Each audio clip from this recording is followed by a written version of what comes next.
How we doing, y'all? Another day, another stream. Oh, Lord, I love the stream. Give everyone a minute to come on in here. And then we're going to start the show.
All right, this is how to make a classic grilled cheese sandwich. I'd love to know how he's going to make a impression on this because this is a grilled cheese sandwich. It's white bread and American cheese. Grilled cheese sandwich with a cheese pull like this? Well, today I'm going to show you how to make the classic grilled cheese with a few tips on how you can level it up. My favorite bread to use for grilled cheese is sourdough bread, but the classic American grilled cheese is made on white bread. And the cheese typically used on a classic grilled cheese is American cheese. I will say I will give the sourdough the exception. American cheese, think of it as a softer, creamier version of a mild cheddar. But in my sandwiches, I also like to include some aged cheddar for sharpness and some Munster cheese because it's an excellent melting cheese and always leads to beautiful cheese pulls. Oh, and if you don't have thin slices of cheese like I'm using, I would recommend grating the cheese so that it melts better. Now that you have your cheese selected, you might put it on the sandwich, but don't do that. The number one mistake I see people making is not putting a spread on the inside of their sandwich. And the most popular spreads are mayonnaise and butter. Typically you would just use butter, but I like mayonnaise better, so I'm going to use that. And just a reminder, this is the inside of the bread, not the outside. Now is also a good time to add any spices that you're in the mood for. You can really take these in any direction you want, so don't be shy to experiment. But because we are making just a classic grilled cheese, The only thing I would say is I wouldn't add salt because cheese is quite salty. Only going to use salt and pepper on this one. And honestly, I don't think anybody else really does this. I think this is just a me thing, but it does level up your sandwich, so I recommend it. Now you can assemble the sandwich and we have one more decision to make. What sort of oil should we use to toast the outside of the bread? Again, you can really use anything like mayonnaise, olive oil, or butter, but the classic uses butter, so I'm going to do that in this case. For this sandwich, I'm using 1.5 tablespoons of butter. I cut it in half so that we can melt it for each side. Melt the butter in a pan and add your sandwich. The trick to cooking a grilled cheese is to cook it low and slow. This may take 10 to 15 minutes, but you're going to have to wait for it, and trust me, it will be worth it. I also recommend flipping it back and forth a few times once it starts to brown to make sure that you do not burn anything while you're melting the cheese. Once you cut the sandwich, you're separating the cheese and you will not have a cheese pull, unless you stick a knife in there and you reconnect the cheese. You can also let the sandwich rest for a minute so that the cheese melts back together and gives you a Well, yeah, just cut it and let it rest. Beautiful cheese pull, exactly like the one you're watching. I mean, I don't give a fuck about a cheese pull. Now. And there you have it. Now you know how to make a classic grilled cheese the Chef Tyler way. To remind you that 60% of sales on Amazon come from independent sellers, Tracy from Lily's of Charleston will watch 6.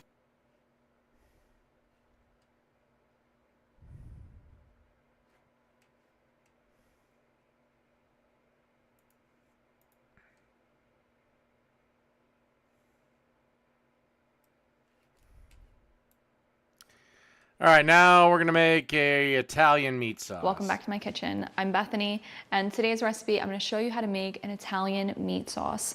This is a rich and hearty meat sauce that is so delicious, and you can use it in your favorite Italian dishes. It's really an everyday meat sauce. So let's get right into it.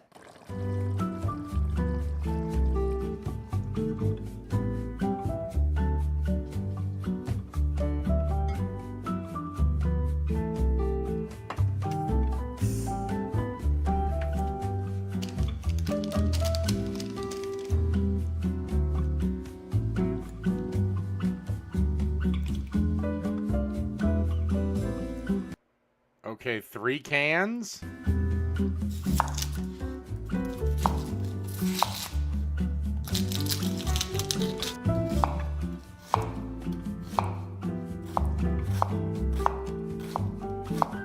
All right, so for the first step for our sauce, we have our pot heating up, and I am using a Dutch oven. This is gonna be a 7-quart Dutch oven. And our first step, we wanna add 2 tablespoons of extra virgin olive oil to our pot. Then 1 large diced onion.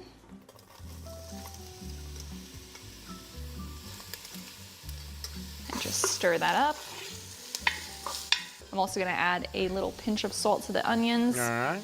Now Not we're a gonna problem. saute these for just a few minutes and just until they're soft. While our onions are cooking, we're gonna get into cutting I can't decide if she's hot or not. our garlic cloves. We're gonna do 6 garlic cloves, and we'll just have the I mean, hell, these days, the fact that she's actually in shape is a huge plus. onions cooking while we prep those.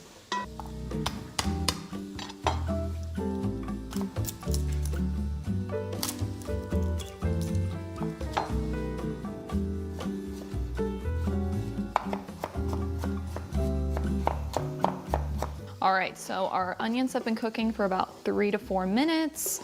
They're nice and soft now, so we'll add our minced garlic cloves. And we'll just cook the garlic with the onion for about 30 to 60 seconds. That's kind of always the case whenever we're adding garlic to a pan. It doesn't need to cook very long. For our meat sauce, How many we're gonna be doing fucking 1 subscribers does this bitch have? Really? I figured, with her production quality, I figured this would be a little bit more. Neat. pound of ground beef and 1 pound of, you can do 3 different things. I don't know, but the YouTube algorithm is so fucked that I don't know. You could be the next goddamn Gordon Ramsay and not fucking get any traction. Here you can do Italian sausage, either spicy or sweet, or pork. So the sausage is going to give more flavor. The pork is going to be a little bit more mild. I'm actually using spicy Italian sausage today, but you could also do half a pound of spicy and half a pound of sweet to balance it out. But don't worry, this is not spicy if you use the spicy Italian sausage. Yeah, because let's be honest, spicy Italian ain't exactly spicy. I don't know what the hell the Italians consider spicy, but that ain't it. So we're gonna add this to our onion and garlic, and we're gonna cook this just until it's brown. We'll just use our spoon to break up the meat a little bit. And if you have tried our Italian bolognese sauce, then you might be wondering, well, what's the difference between the two of these? The bolognese sauce is very rich. If you've tried that recipe and you've watched that video, I did kind of explain the difference between this sauce and the bolognese sauce. And that one is primarily just focused on the minced meat. It's a really rich and thick sauce, and it doesn't have a ton of tomato. This one has a lot of meat, but also a lot more tomato in it, so it's a very saucy sauce. And this one is kind of like the You look like you're a bunch of saucy sauce. all-purpose meat sauce that you can use in lasagnas, baked ziti. You can put it in really any of your favorite Italian dishes. Bolognese sauce is a little bit more rich, so now if you're using a mild Italian sausage or a sweet, I would recommend adding just a pinch of red pepper flakes to the sauce. We're not doing that today because I'm using spicy and I don't need to. But like I said, if you use spicy Italian sausage, the sauce is not going to be spicy at all. And while Well, then add the fucking red pepper flakes. our meat is cooking, we'll add another generous pinch of salt. Always You should also add some pepper. It's the other ingredient. salt every layer of the process, so everything is layered with flavor. Whatever, okay, you do you. I haven't seen anything objectively All right, so the meat horrible is yet. Finished, it's nicely browned, and there's not really any liquid in the bottom of the pan. So now we're gonna add our tomato paste. So just doing 2 tablespoons of tomato paste.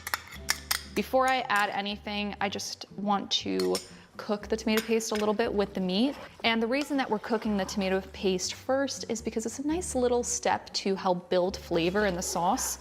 It kind of helps richen the sauce a little bit. Well, Iron Gullet, if you actually knew how to cook, you'd know you don't want to do sausage over high heat. And then, of course, the tomato paste. And now that the tomato paste is in there, you definitely don't want high heat. Because you don't want it to burn. Paste will thicken it as well. After the tomato paste, we're gonna add some red wine. So we're gonna do about 3/4 cup. Okay, all right. Okay, this is where I would have taken the meat out and then added the wine so I could deglaze. Of red wine. We're using a dry red. This is gonna add so much body and richness. I'm sorry, maybe it's her angle, but that doesn't look like a standard bottle of wine. Why'd you get the little one? To the sauce. It really adds so I much mean, a decent bottle of Merlot is like $10. flavor.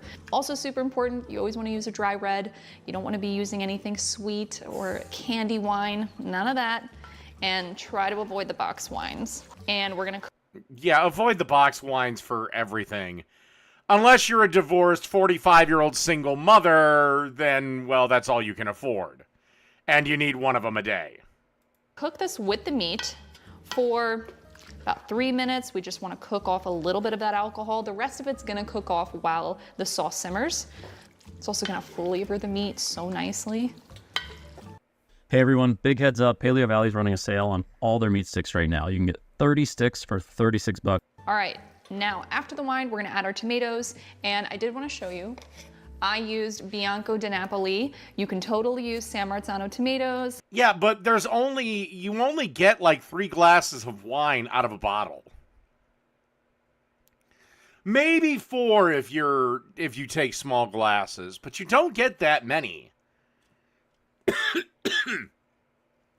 And you only save a couple bucks on the smaller bottle. Whatever. I mean, hey, she does her, I do me. And I'm not a wine, and I only cook with wine too. These were a little cheaper in the Fortunately, I have friends that love wine. store than the San Marzanos. So I like to use a quality Italian tomato, or Bianco di Napoli is a great option. Now, there is a ton of tomato left inside the can. So I'm gonna rinse. By the way, this is the greatest reason why women should cook. It's an excuse for them to drink wine. These and then drain them into the sauce because you don't want to waste that stuff. So after I pour the tomato in, I will add that, but I use my hands to. Okay, I don't do this because you don't get that much out of it. You can, it just means your sauce has to simmer for a little bit longer. Break these up. I actually got tomato all over my pants. And this is 3 28-ounce cans of tomatoes. Okay, now this is just a minor nitpick. This is just how I prefer my tomato sauce. I would have actually put these San Marzanos in a blender because I don't like a chunky tomato sauce.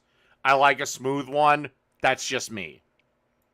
And they are But that's just nitpicking bullshit.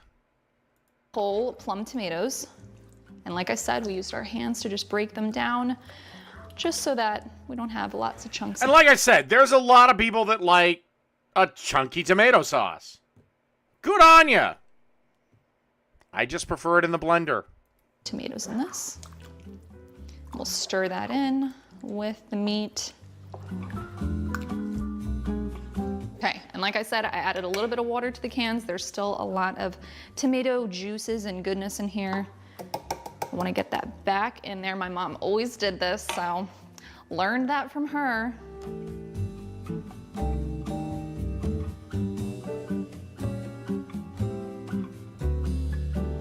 Last ingredient, we're gonna add Parmigiano Reggiano rinds. I'm using 2 of them because I didn't really have a big one. I like to use kind of a big one for a sauce like this. And this is gonna infuse. All right, that's actually a good tip. Actually, do save your Parmigiano and all those rinds of the hard cheeses. Because, yeah, you can flavor them. Just make sure you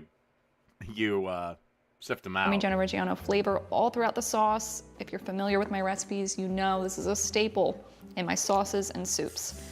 So they're not gonna disintegrate, just gonna soften, and then we'll discard them at the end. And then one last pinch of salt and a pinch of black pepper, a nice generous one.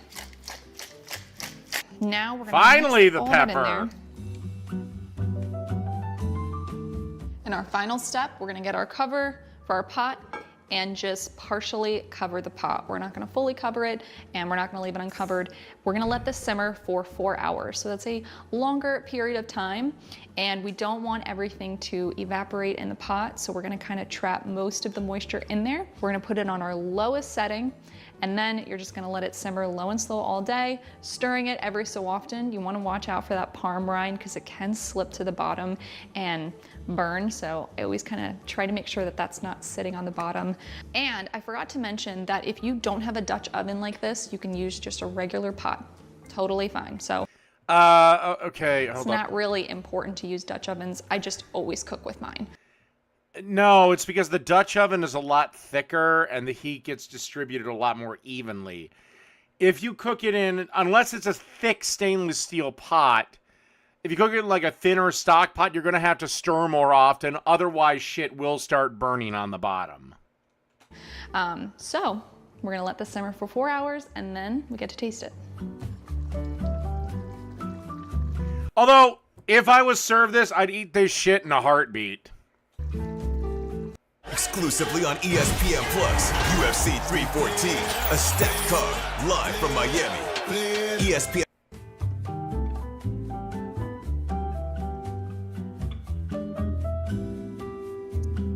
Okay, so our sauce has been simmering for about 4 hours and it smells amazing in the whole house. That's the best part about sauces or ragouts, especially when they have that red wine. Like I was saying, just makes the whole house smell amazing. So first thing is we're gonna get our parm rinds out. They got nice and soft. Sometimes my smaller ones can break up into pieces and those are always fun digging out, but we're just going to remove those. Okay, try a little bit of this. It smells so, so good. It's delicious. It's so rich. It has a little bit of a spice, not spicy, just a little bit of spice from the spicy sausage. It's delicious. It's so good. Like I said, this is an all-purpose Italian meat sauce. Serve it with your favorite pasta, any shape. Put it in a baked ziti, lasagna, even stuffed shells. Whatever you would like, you can put this meat sauce in and just replace it with a marinara. And I will say that sauce looks fucking bomb. if you're wondering, why am I sharing so many sauce recipes? Well, that's just what I grew up making this time of year, was the sauce recipes that we would use in the recipes that we would make for the holidays or the colder winter days. So that's why I'm sharing it. And we will be including this. All right, so that's pretty much it for that one.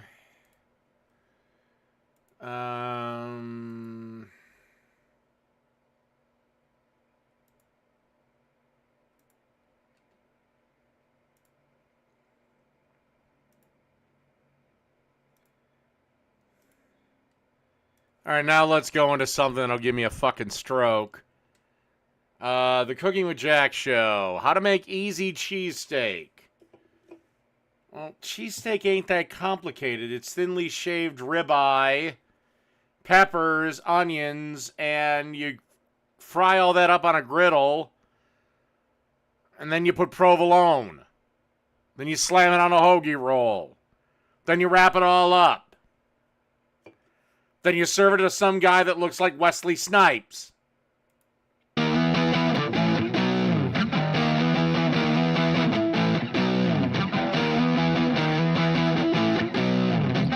You are watching the Cooking with Jack show. Hey guys, what's going on? All right, we're going to get our cheesesteak on. So, you know how I'm going to Chicago to do the deep dish pizza? Well, I'll talk to Tammy about also going to Philadelphia and try out the best cheesesteaks. Well, I don't know. After this video, they might ban you from fucking Philly. So if you happen to know the best cheesesteak in Philadelphia, put it in the comments down below. But in the meantime, let me have you come in and I'll show you a little bit of ingredients we'll be using today. All right, so let's talk about the sauce first. I'm using Worcestershire sauce but it says to use a different sauce that I don't have. But I promise I'll give Oh God, he didn't get Steakums, did he? He didn't get Steakums, you did the he? original recipe down below. And he got a 42 count provolone. Jack, what is your obsession with cheese, my friend? If you can find the sauce, more power to you. So I mean, god damn, I like cheese too, but fucking hell. let's get started. So we got Worcestershire, salt and pepper for flavor. Got the steaks they're shaved like thinly. Onion. Yeah, pre-shaved. Again, you could get a ribeye and shave it yourself. I mean, I don't know if you have a deli slicer, but Poblano peppers or Anaheim chilies, bell pepper, smoked Gouda, provolone, and hoagie rolls. All right, so first thing we're going to do,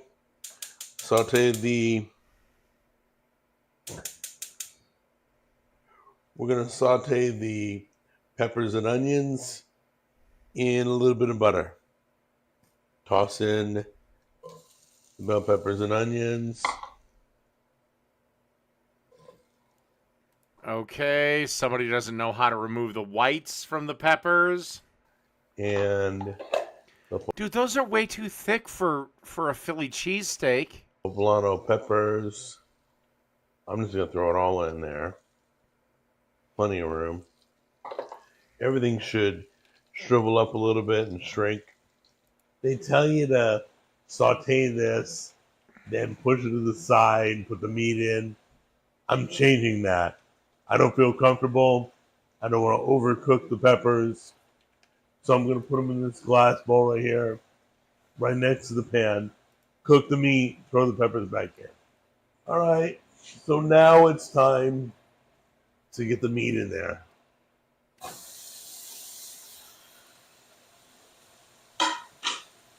We got the peppers in a bowl. Oh no! Jack, that's not Little how pepper. this shit's made! Okay, a lot of pepper. Oh my god, it's not fucking hamburger! Although with what you're doing, you might as well use hamburger!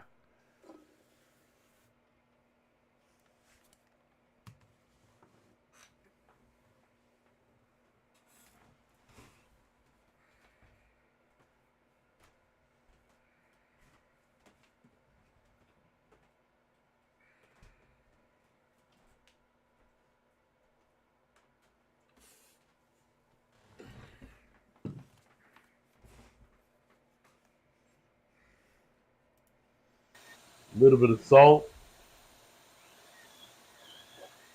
Okay, everything's coming along nicely. Salt, pepper, Worcestershire. The meat's cooking away. We're going to let that get all beautiful. Then we're going to throw the peppers back in, get it all mixed together. Oh great, so the peppers aren't even in incorporated there. together. What the fuck is going on?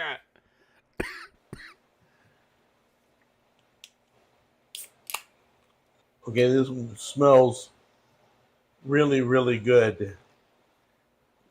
Like, I bet this is what Philadelphia smells like right now. We get it all mixed in. Yes, Philly has the distinct stench of overly large pepper slices and I guess steakums that Jack has just turned into hamburger meat. Again, Jack, if this is your approach, why didn't you just fucking go with goddamn burger? Now we're going to take our hoagie rolls, just toast them on a pan, toast them in the oven, Is he gonna drain this? toast them wherever you want to toast them. All right, guys, let's put it together. That's not a hoagie roll. I thought I knew it. That's literally Walmart's Italian loaf. That's a loaf of fucking bread.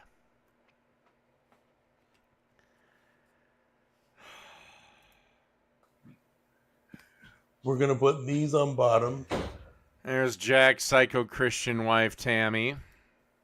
That is the bottom, right? Yeah, that's the bottom. Okay. Then we're going to take our peppers and our meat. Pile it on. I don't care if it falls all over the place. That's the fun of making cheesesteak. You're not even gonna melt the fucking cheese on the. Oh my god! Okay, now top it with provolone. Dear Philly, if he does come, just that send a him minute. back from whence he That'll came. That's it. It's authentic. It's the real deal. No, it is not. Let's top it. Give that a little bit of a press down. Okay, to be told. I'm not even from Philly. In fact, I really fucking hate the Philadelphia Eagles. But I'm almost offended on their behalf. Totally honest with you, never been to Philadelphia. No shit. Never had a cheesesteak from Philadelphia. But I have had Philadelphia cheesesteak. It's really good. I don't know where you had it. I don't know who made it. But this is not a cheesesteak. I don't know what the hell this thing is. So we're gonna try this in a minute. If you want to. And Jack, not to be a complete asshole, but given your medical history, shouldn't you be not eating this shit? See a cheesesteak wars All right. where we tore through Philadelphia. Leave it in the comments down below. We'll talk about schedule. Yeah. Anyway, all right, this one caught my eye. This is from I think a relatively new channel. Meals on Wheels. Mince curry lasagna with homemade W, whatever the fuck W is. All right, let's see what.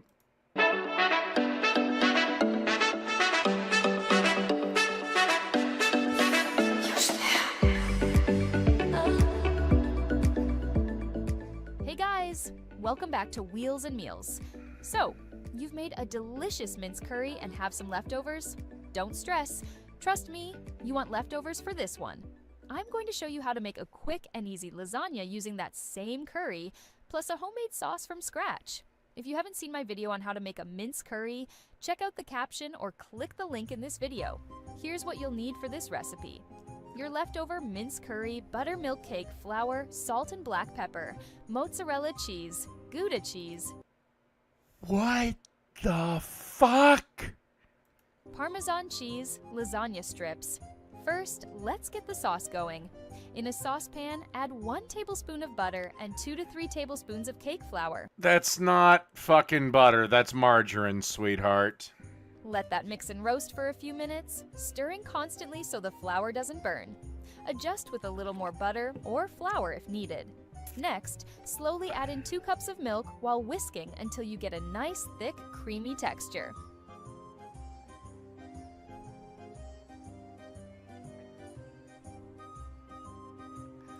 Buy yourself a pepper grinder. Hell, at this point, I'll gift you one. Season with salt and pepper to taste. Now toss in a handful of mozzarella and Gouda All right, not to be an ass, what kind of pots are these? to make it extra rich and cheesy. Give that a good stir until melted.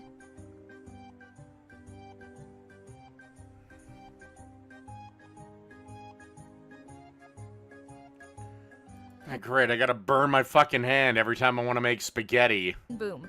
Your white sauce is done. Easy as that.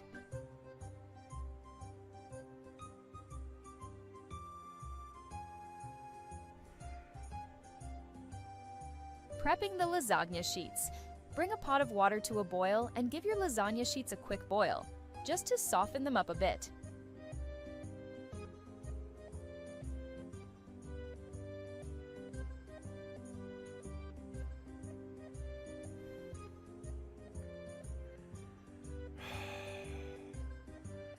Boy, this method of cooking is fucking inefficient as fuck.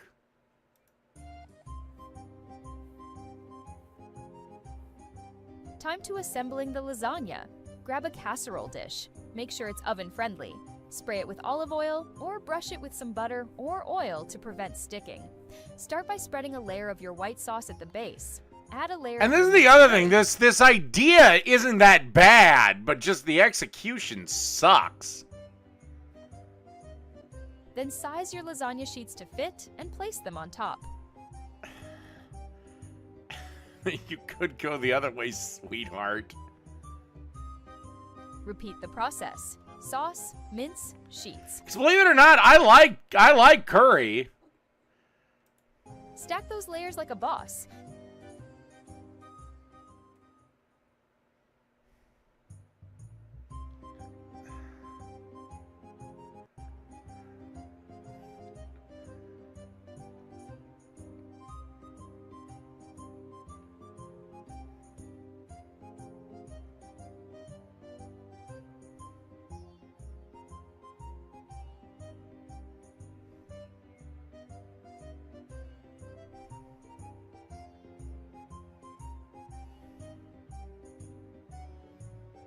Okay, she's gonna add some cheese to the top For of the this final motherfucker. layer, just add lasagna sheets and top it off with your sauce. Then sprinkle a generous amount of all 3 cheeses on top. Alright. I might dust it with a little bit of Parmesan, but you do you. Oh. Okay, technically she's dusting it with Parmesan, but it's that terrible canned crap. Sweetheart, change your life. Get yourself a wedge of Parmesan cheese from the deli. And here's the other thing. I'm not saying that the canned Parmesan cheese doesn't have a place. It does. But not for lasagna. And we are ready to bake. Preheat your oven to 180 degrees Celsius on bake.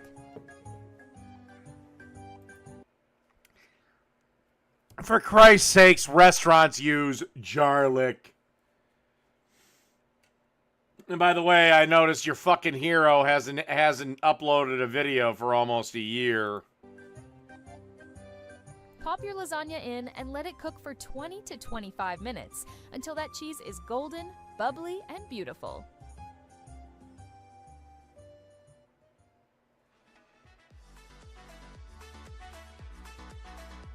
Alright, it came out looking pretty good. I Just will look say at that. Grilled cheesy top. Pure magic. This is the perfect weekday meal made from leftovers. Trust me. Alright, the you won't only regret thing it. she... If you enjoyed this video, What the hell? don't forget to like. Alright, the share, only thing she and didn't subscribe for more mention flavor-filled- was you should let your lasagna rest for about 10 minutes. Otherwise, when you cut into it, it's going to explode all over the plate.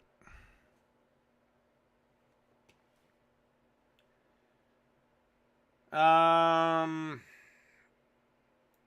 I want to see these tacos. This is In the Kitchen with Gina Young. Shocked I have never heard of her. She has over 1 million subscribers, so I got to look out for the yellow triangle of doom.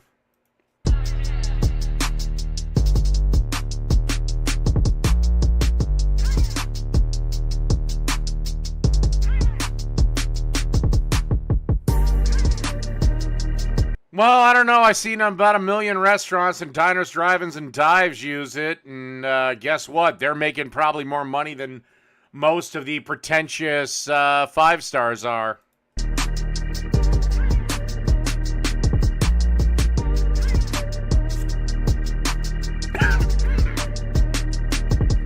Besides, I'm a cook for the people.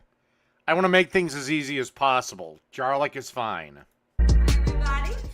Everybody, I'm back. Gina Young is back to show you all how easy it is to make delicious tacos Gina Young style. It's taco night here at the Young's house, and I couldn't be more excited to show you how I make them. I will say this.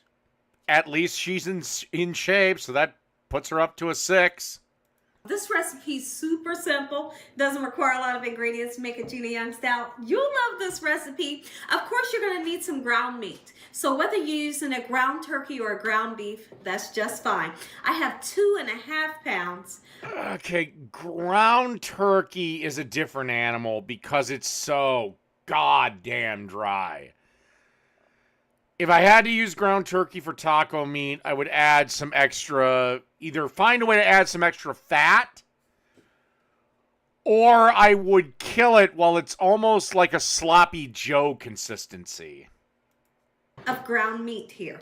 I'm going to be using some adobo. Adobo is going to bring great seasoning to our meat here. Really interesting ingredient I like to add to my taco meat is refried beans. Get you I've done refried beans, but I've never added it to the meat, so I may have to try that. a can. Any can will work. They all taste good, right? And you're gonna need some fresh tomatoes, shredded lettuce, of course, and then I have some taco seasoning here.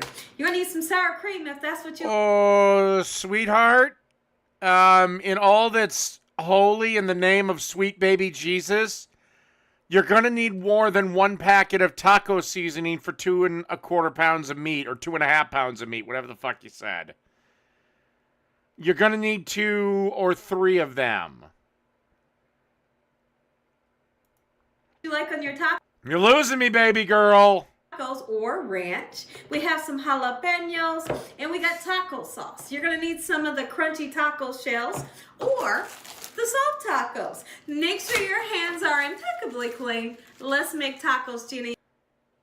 All right. I mean, I buy hard taco shells for other people. I don't particularly like them, but excuse me. I do like them when I do. Oh God, I can't remember what the fuck it's called. Basically, you take a soft shell taco, put some shit on it, put it on a hard shell taco, and kind of girdle it up a little bit.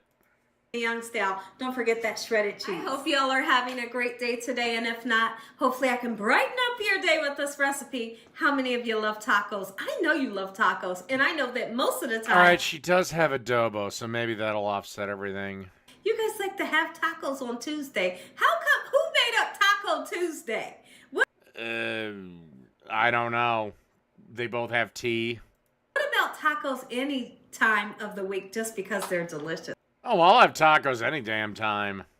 Just like I have breakfast or dinner any damn time I want. Let me hear from you in the comment section. What's your favorite toppings on your tacos? We're going to season up our ground meat very well. Okay, and then we're going to break the meat down in such a manner. Okay, stop. Okay, there's nothing wrong with using this tool, but it's completely useless. It just takes up space in your drawer. You can literally get the same effect from a spatula.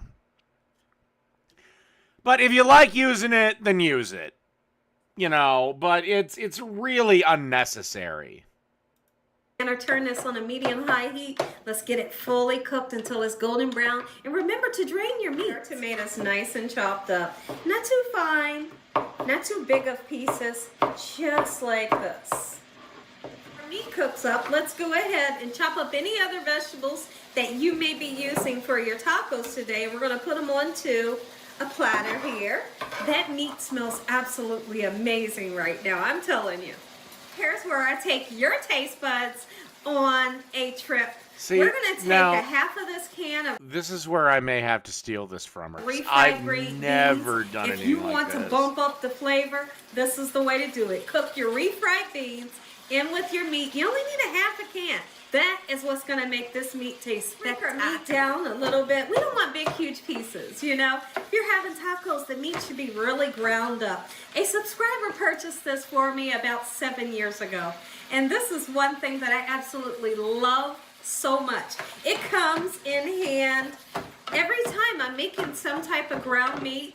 This is my go-to. Go ahead and season up our meat with that taco seasoning. And we're going to put some water in. Let's go ahead and get our water in just like so. I typically like to use about a half a cup. If you need a little bit more to make it more creamier, that's fine. And that's my taco meat. Let's taste it. Not really happy with the metal spoon and the non-stick pan. Super excited. This stuff right here, it tastes so good I could just eat it God, but she's such a positive person. I almost feel bad criticizing her. out the pan, just like that. Oh. So much flavor. You get the water. Again, those twist things for ground beef. I mean, if you want to use one, fine. There's nothing wrong with it. But I've never felt the need to have one because I believe it or not, I did have one. I threw it away. I got the exact same results using a spatula.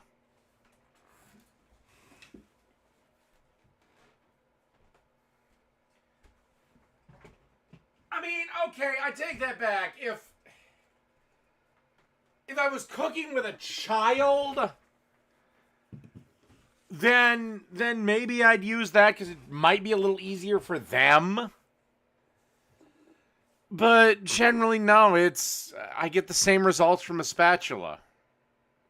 Water and the taco seasoning in with your meat. I really like to let mine simmer for about 10 to 15 minutes on super low. It just tastes better. Real quick, let's talk about if you are making soft tacos. If you're making soft tacos and you have this tortilla shell, y'all, do y'all remember the game where we used to do the...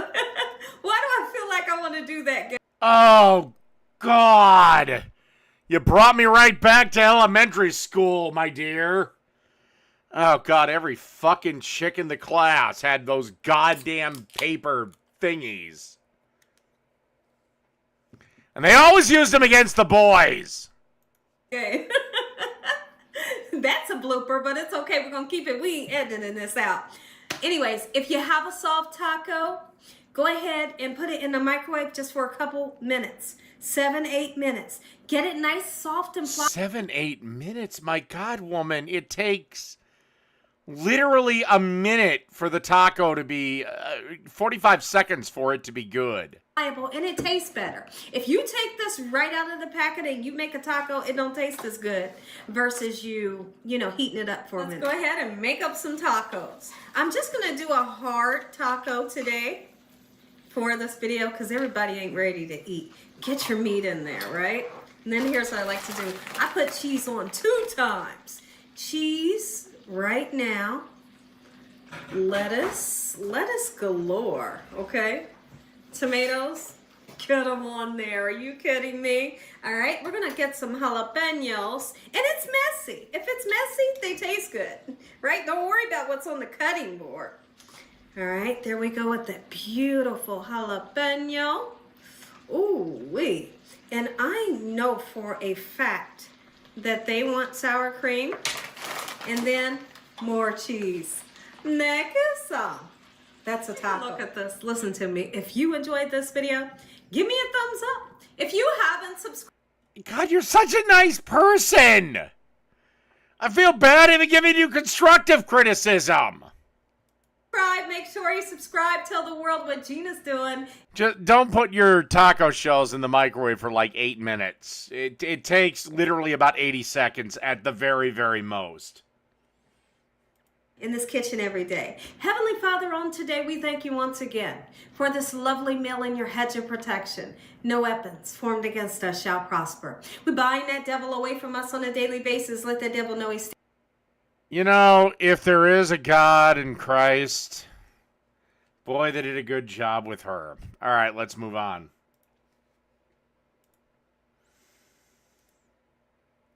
All right, so there's this guy for Mexican hot dogs. The country to eat these amazing Mexican hot dogs. For our bacon-wrapped Mexican dogs today, we're going to be using Nathan's Colossal Beef. Whoa, okay, so great big fucking hot dogs. Got a big old meat in your mouth. Franks. I've never seen these before, never eaten them before, but I know that these have to be good. Now with the bacon, you do want to make sure that it's pretty thin, that way it gets nice and crispy, doesn't overcook this dog. And we're going to go with 2 pieces here, but I don't want to overlap it at all. So, and that's all there is to it. We're just going to throw this on the grill. Okay, I have had horror stories when I put dogs directly over a flame. You have to go indirect.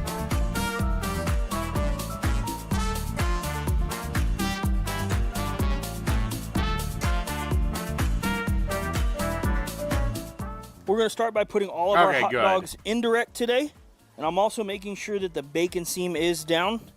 Yeah, does he have a bunch of idiots that don't know what they're talking about, bitching about the cleanliness of his grill? So I can kind of lock that in place while it cooks.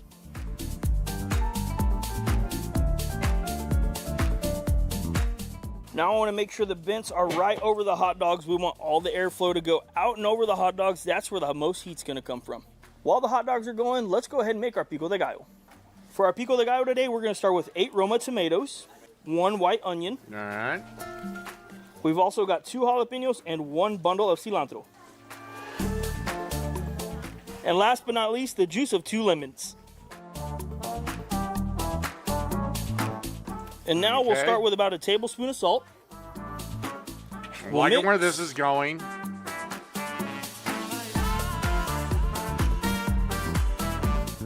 Now at this point you can have 2 things.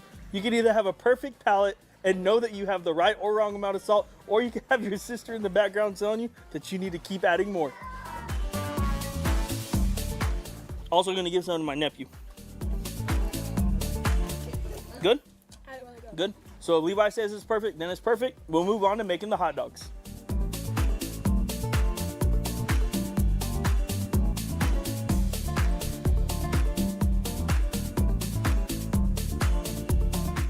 It's been about 35 minutes. We just want to go ahead and check on our bacon dogs. And in my opinion, these are looking absolutely outrageous. Bacon is looking nice and cooked. I got a good color on these hot dogs. You can see they're splitting a little bit. Oh my gosh, my mouth is literally watering taking a look at these. So I think that these are perfect. They are done. We're going to go ahead and take these off. And now we're going to build our Mexican hot dog. I've got 3 perfect brioche buns here. And now to put our extremely large glizzies in. Bacon wrapped, of course. All right. We're going to do a quick audible. We're going to take the glizzy out and we're going to put this Hellmann's chili lime mayonnaise in here. So what I'm going to do is just take the glizzy out, a little mayo. Okay. Also going to throw in a few slices of avocado. Looks like you're calling way more than a fucking audible! Back in with the oversized glizzy. And over top with my perfect pico de gallo recipe.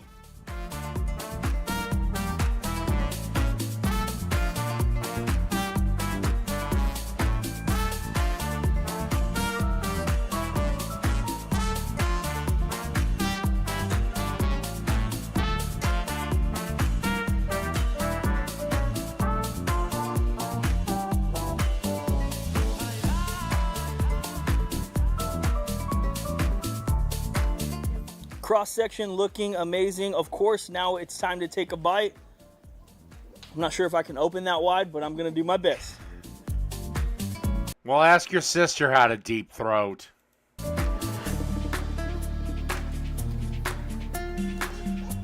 Bro. Number 1, Nathan makes the best hot dog out there. I don't care what anyone says. These are the greatest. The only one I would challenge with is Hebrew National. And okay, it's kind of unfair, Ambassador, but I think they're kind of local. Bacon wrapped. I think they were at one point. On another level, pico de gallo is perfect. The creaminess from the avocado and of course that mayonnaise really just elevates this to another level. You absolutely have to try this. It's so easy to make in your backyard. Shout out to my boy Jesse. He gave me this idea. Jesse, you're the man, and this is absolutely delicious. Real quick, I'm gonna get my nephew in here real fast. He's gonna take a bite of this glizzy as well and let us know what he thinks. How many fucking nephews do you... Oh, wait, you're Mexican. These might be the best hot dogs I ever had in my life. I mean, hands down to Pop. These are the GOAT. As always, we really appreciate you guys tuning into this video. Thanks, and we'll see you on the next one. And last but not least, the juice of 2 onions. Stupid. And last but not least... All right. we at? All right. This is not another cooking show. I've done this guy in the past. Normally, I like his food. To meatballs, every schmuck you know is gonna say, hey, I get the best fucking meatballs you ever tasted. If that's true, then why are most of them tough and taste like shit? All recipes are some variation of the Well, I don't know. All you leftists should be petrified because Latinos have more kids than anyone, and they're shifting to the Republicans. same ingredients. And great meatballs are less about secret ingredients and more about procedure. How you make them, to me, is more important than what you make them with. Although ingredients are important, and in my original recipe, I just called for beef. But in this recipe, we're choosing the ideal mix. Ground beef, ground pork, ground veal. Beef acts as the base, pork acts as the flavor, veal acts as the tenderizer. Every little thing is intentional. And even right now, I can hear the vegans screaming and crying in unison over the fact that he's using veal. Now, I made the original just beef because sometimes pork or veal could be harder to find, but we're in advanced mode now, so... Pork's really easy. Veal does get to be a pain in the ass at some points. If you can't find... I even had a meat cutter actually at one point get bitchy with me over the fact that I wanted veal. It's like, you're a fucking meat cutter. What do you care? Try and grind it yourself. And this in total is about 1.5 pounds of meat. Usually I do 2 eggs per pound, so I need 1 more egg. So did Hispanic women, Iron Gullet. And this is where the process begins, so pay attention. In this bowl, we're only gonna combine the meat and the egg. So I'm just gonna crack the eggs right into the meat. Most recipes will continue to add the rest of the ingredients to this mixture. I just work on the egg and the meat. And I'm not gonna be gentle with it. I want every fiber of that meat to be coated in that egg. One aspect of my process is the goal to ensure like an even distribution of all that beautiful flavor inside of a meatball. When you kind of just haphazardly throw all those ingredients together in a bowl and then mix it up, you get these like bland, bald spots of seasoning. And I want flavor in every inch, in every bite of the meatball. This is prepped. Now we can set this off to the side. Now we can work on something that's called a panade, but what I call a slurry, because try to avoid esoteric cooking words. This slurry is like a flavor bomb. All the things we would have just tossed in there, we're gonna toss into here. Starts with breadcrumbs, and for this amount of mix, I'm gonna eyeball it. So let's call that 3/4 cup to a cup. I'm not gonna add too much now because I'm gonna use this in case it needs a little bit rebalancing at the end. To that, ricotta. Ricotta is another trick. I used to have like meatballs and then ricotta meatballs, but now I just started to incorporate the ricotta into my meatball mix along with the veal and pork. And I've never been happier. We're gonna go with like 2 tablespoons of that, maybe a little bit more. We're gonna have a whole discussion about tomatoes later, but for now I have this open can of some whole peeled tomatoes, and I'm gonna take the tomato puree that the whole tomatoes are sitting in. I'm just gonna add a bit to the mixture. That's going to just add some richness to the meatballs. Then of course we need the cheese, and I only use Pecorino Romano, not Parmigiano Reggiano. This is salt. Okay, but you use the pre-grated shit. I mean, I maybe there's a point, but saltier, sharper, and it's just gonna go a much longer way at flavor. But I guess fuck it, why not? Restaurants use the pre-grated shit, just like they use garlic. Nothing wrong with it. Bring that meatball the way you want it to. Again, about the same as the breadcrumbs. Now, of course, we need some garlic.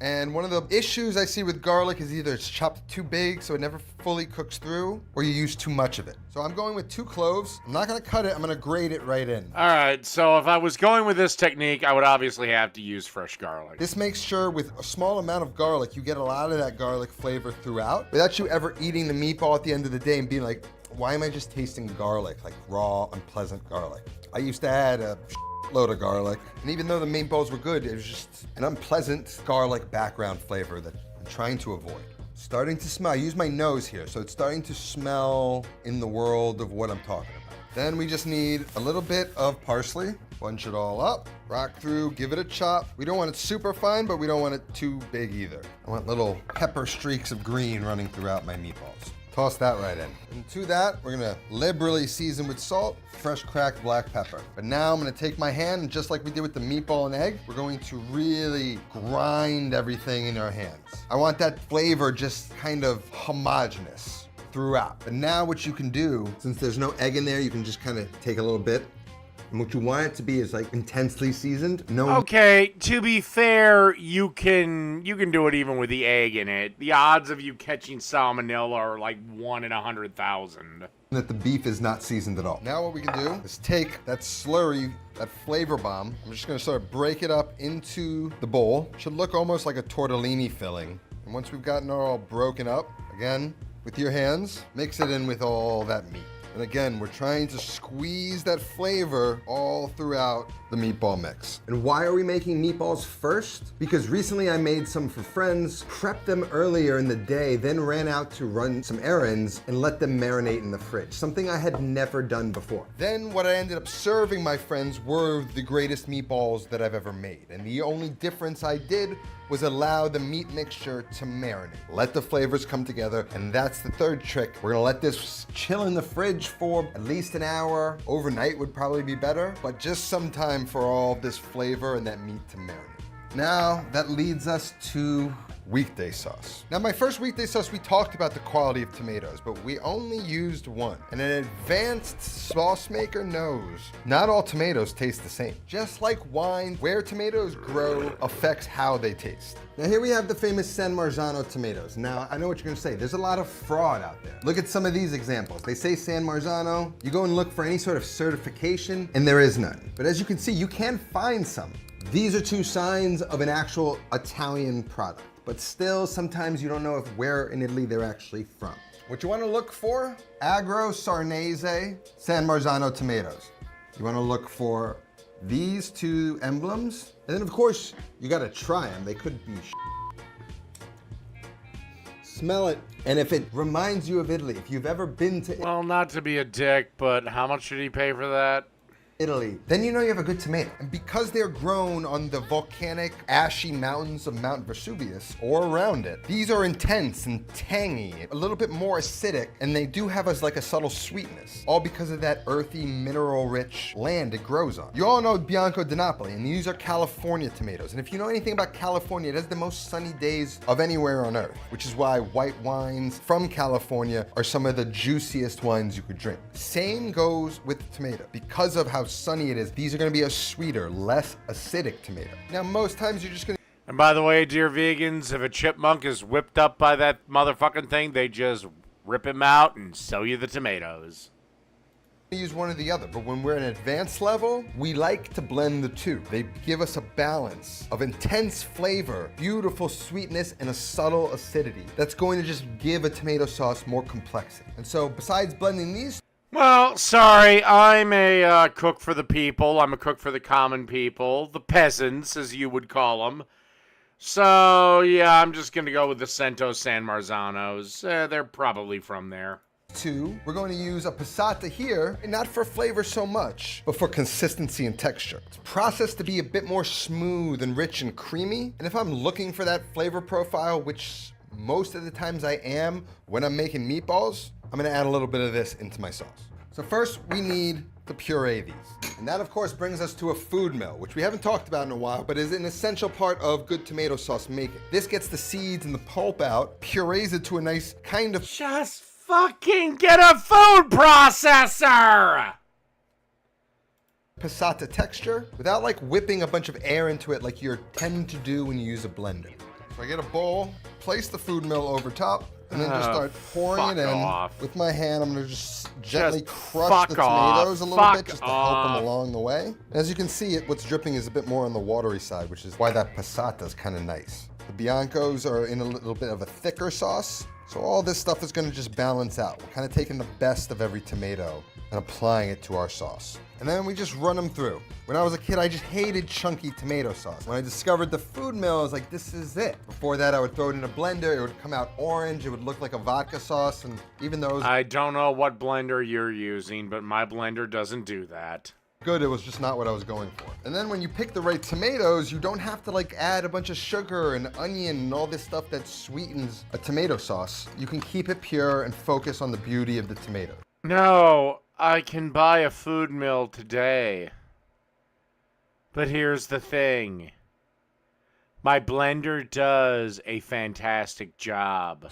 One caveat to this dish is, of course, the best tomatoes are the ones you buy from the farmer's market in August and turn into sauce. Every once in a while, we go under, sort of clean out the bottom, get all that nice pulp into our sauce.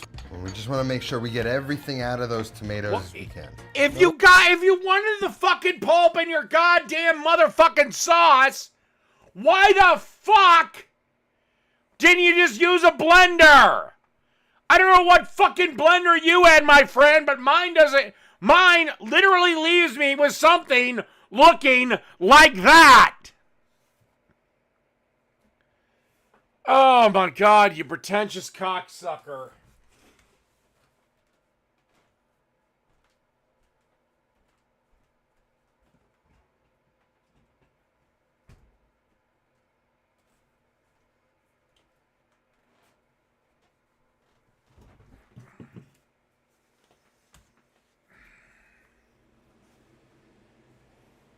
The one thing you'll notice is you'll see like pulp and then tomato water. Now that'll emulsify a lot of the time when it cooks, but we're just gonna add that passata and you'll see it sort of come together a bit better. It's almost sort of like what mayo does to a sauce. So now that's nice and thick, and I've got some stuff in the cans. We're gonna fill those up with water, clean them out in the pan, but our sauce is ready to go. Next up, we've got our garlic. We're just gonna cut them in half, remove all those papers, and we're just gonna slice them thin. And then just a little basil stem and our garlic is ready. A little chili flake if you want's fine, but ready to get this onto the stove. So we want to turn the heat on to medium-high heat and immediately add enough oil to coat the bottom of the pan, and then the garlic and basil to the cold oil, and let the oil come up to temp while that garlic and basil steep in the oil and infuse it with that flavor. The oil is the vehicle for that flavor to disperse into the tomatoes, turning canned tomatoes into a tomato sauce. Once the garlic starts to get nice and golden, then we can go ahead and add in the tomatoes. Stir it up, and then I'm gonna clean out the jars with some water, but not too much, just enough that by the time all the jars are cleaned out, it's like a thin tomato puree. Pour that in, season it with some salt, and then bring that up to a boil, and then simmer for about 10 to 15 minutes until it's an emulsified, not too thick and not too thin sauce. If it's thin, keep reducing it. If it's too thick, thin it out with some water. And while this cooks on the back burner, we're gonna get started on our meatballs. Now that right there is weekday sauce, as close to like your family's jarred sauce as you're ever gonna get. And I stopped cooking small batches, I make big batches now. If I wasn't gonna cook with this now, I would just portion it into like 3 quart containers and throw it in the freezer, and I've got my own custom jarred sauce ready to go whenever I need. So now the meatballs have been marinating about an hour, hour and a half. Again, the longer you do it, the better you're gonna get it. And now we can form the balls. Now for these, I'm just gonna use an ice cream scooper, then oil my hands up a little bit, and I'm just gonna start to find a size I like. I don't like huge meatballs. I like all right, what's small he gonna do meatballs. with these? Add All in right. the meatballs, Boom. making sure you Okay. never overcrowd them. We're gonna let them cook on one side and make sure we get a nice deep brown on that first side. Peek one under. That's nice and browned, but I'm going for a deeper brown than that, so I'm gonna let the next one go a little bit longer. Just kind of use a tongue to roll it onto its other side, and that's a nice deep golden brown. Turn all the rest, brown on that second side, and then just try and get them as completely brown as you can. You don't have to go too crazy, but know that the darker you go is fine, because all that deep color gets diminished the longer it stays in a sauce. Once they're brown, transfer them into the tomato sauce. And this is another secret. A lot of people cook their meatballs forever. We're cooking them for exactly 1 hour. Now this video is near and dear to my heart because 17 years ago when I first started cooking, the first 2 things I cared to really crack the code on is tomato sauce and meatballs. Shortly after that, about 15 years ago when blogging was a thing, there's actually an archived version of my old blog, The Food Freak, which documented my very first version of tomato sauce. Fast forward 8 years from that. Today marks the 3-month anniversary. I wonder if I should actually set up a blog for all my recipes. anniversary of Not Another Cooking Show. When I first started this channel, and I uploaded the evolution of that sauce, weekday sauce, which has become a staple and core recipe of everything we do on this channel. The first sauce was born out of ignorance, me thinking I know everything. The second sauce was born out of humility, meaning the more I knew, the more I realized I didn't know. And at that point, my life fell apart. I started from scratch in almost every sense of the word. So I stripped away all preconceptions about cooking and Italian food and began the learning process as if I knew nothing, which would be the foundation that would allow me to go build this channel. Before I could teach you anything, I needed to become the student and unlearn bad habits. Now, fast forward another 7 years to today, and my cooking ability is on another level than it was. So I want to take that 17-year journey of these two recipes and share with you all the tricks and techniques on how to make the actual greatest Oh my meatballs you God. ever had that no other video is going to share with you. So now there's about 7 minutes left. That's it. You could have even cooked these for less, but cooking them longer runs the risk of drying them out. This idea of you cook your meatballs for 3 hours, like, yeah, they're great. They remind me of my grandma's meatballs. A little dry, but deep flavor. Like, I get it. But you don't have to. If you're making like a Sunday sauce and you want to overcook your sausage, let that go further. If you're making short ribs or ribs, throw those in. They're gonna take 3 hours. So those cook, and then the meatballs hang on the side, and then you just add them for that last hour and they're ready to go. So now what we have here is meatball sauce. It was weekday sauce, we added meatballs to it. That makes it meatball sauce, changes the flavor profile. If we added sausage to this, it would be Sunday sauce light. And then if we added pork ribs or short ribs or braciole, you've got full Sunday sauce. The aroma reminds me of tomato sauces I've tasted in Italy. The look and the color, it's a beautiful, perfect red. It's not pink, it's not deep and like kind of caramelized tomato sauce. It's light and fresh. And their meatball, just by feeling it soft, you get a gauge, it's not tough and tight. Now we're just gonna form a little bit of a meatball tower on the plate. Just a nice, simple presentation. To that, we're going to make sure we get a good amount of sauce, because with meatballs, you need to soak it up in a lot of that sauce. Finish with some baby basil leaves, and then of course, some Parmigiano Reggiano. And my friends, this is what perfect meatballs and sauce looks like. Master these two things, and you eat good for life. I will say there is a limit to how tender you want a meatball. I've tried to add baking soda before, and it became like the same texture as Chinese takeout. Too soft. This is the perfect texture. You can feel your teeth bite through something, but there is zero resistance when you do. It's got flavor, it's not overwhelming garlic. This is my life's work. Well, like I said, I'd eat the shit out of that. All right, that's the show. Good night, everybody.